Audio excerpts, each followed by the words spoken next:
Unless you've been living under a rock, you've probably heard about a big event taking place in the US in the second week of April, a total solar eclipse. Also known as totality, this is when the moon completely blocks the sun. This happens anywhere on Earth on an average of every 18 months, but for specific locations it happens on average of every 375 years. It was just 7 years ago when totality last took place in the US. But after the April 8th event, which is coming up, it will not happen again for 20 years. And at that time, it will only take place in the Dakotas and Montana.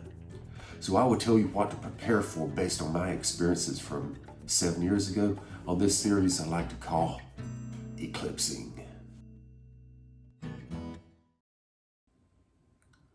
If you're new to viewing totality, then you are in for a treat.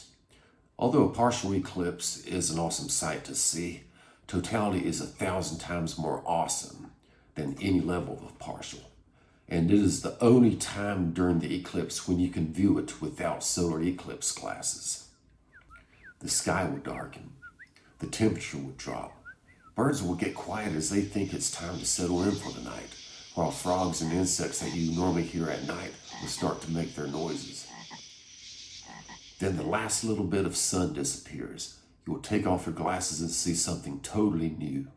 It would look like a black hole or an eye with a huge dilated pupil with a blue iris looking down at you. Natives and ancient people used to think this was the gods making an appearance, and they would freak out and do these rituals and sacrifices to make their gods happy. So where in the US will totality take place this time around? It will take place in a 150-mile wide band that runs from Texas to Maine. Major metropolitan areas covered in this band include San Antonio, Dallas, Indianapolis, Cleveland, and Buffalo. So there will be several million people who have free seats to the event. But what if you don't live in the path of totality? Then you will need to make plans to travel. Number one, traffic on the highways will be backed up in many places a day or two before the event.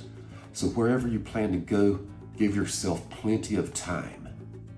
And number two, pick multiple destinations because weather is not the same in all locations. A day or two before, check the weather forecast for your potential destinations and go for the one that has the best skies.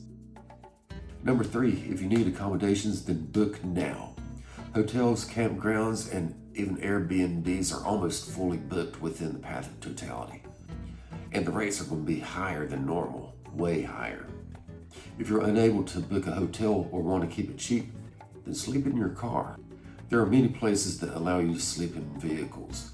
Most super Walmarts allow RVs to stay there over the night, cars even, along with Cracker Barrels, which you find off some highway exits, and rest stops and welcome centers. But always check their rules and regulations. Traveling to see totality will be an adventure.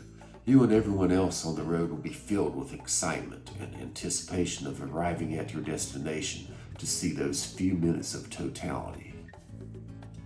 I am Jay-T, and I'll be posting videos leading up to the eclipse with tips and everything you need to know to make your totality trip the experience of a lifetime.